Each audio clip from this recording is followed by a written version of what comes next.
Welcome. My name is Exile, and today we'll be doing something a little different. We're covering the news.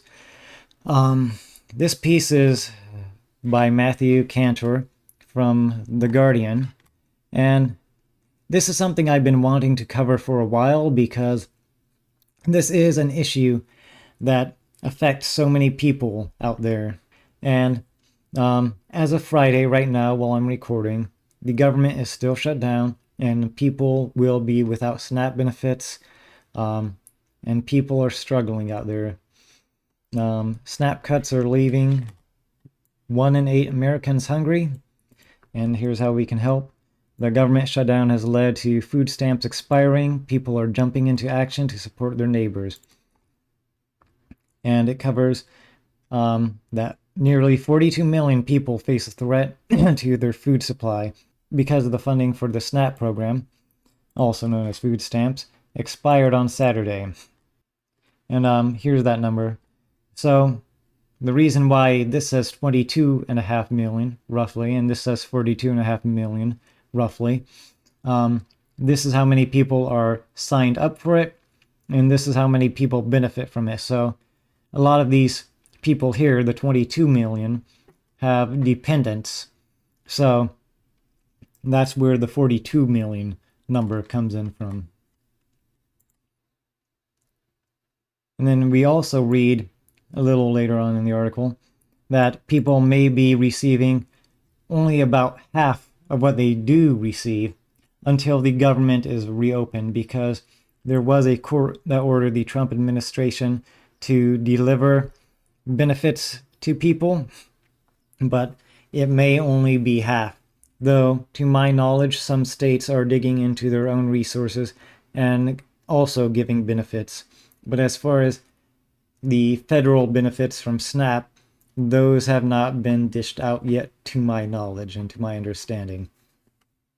And then it directs you to a website that can help you locate nearby food banks. And that's this here. And I'll put the link for this as well as this other website in the description below. So feel free to look at that and click that. And all you're going to do is enter your zip code here, and it will point you to a nearby food bank. And for those who don't need, I would like to encourage people to give. So you can use this to find nearby food banks. And what I would suggest doing is calling them first and asking them what their needs are. Because a lot of times they'll need specific things. They might have a lot of one thing but low on another. So call and ask them what they need. If you can volunteer. If you can help your neighbors, help your neighbors.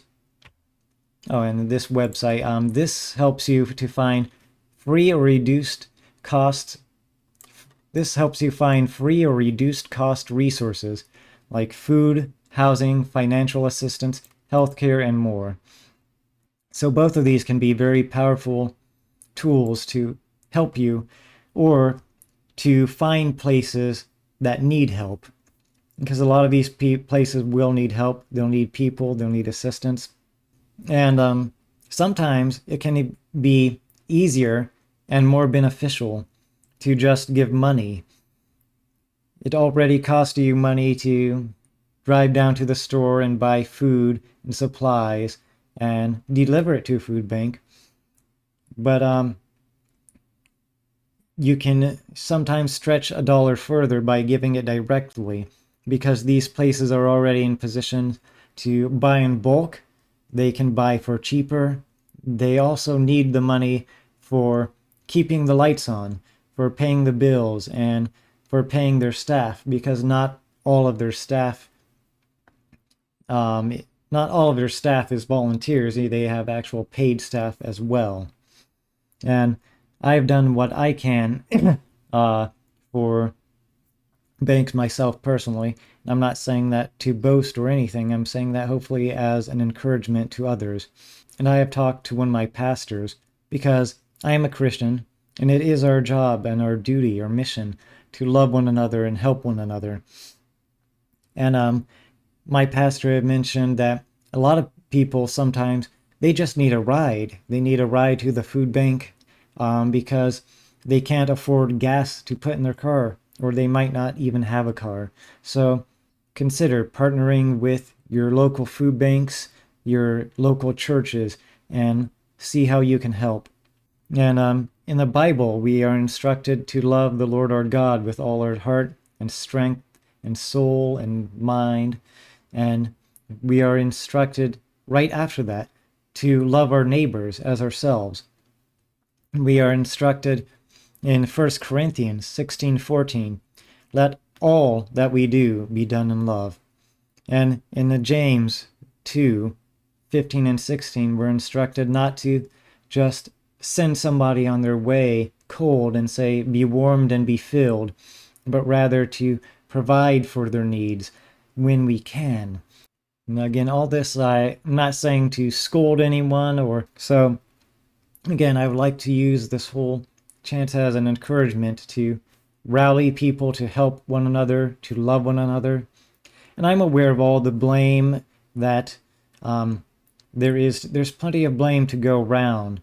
And I understand there's a lot of anger, but there are so many other videos covering those things. So I would really like to use this as an opportunity to just put that aside for now and focus on how we can help others.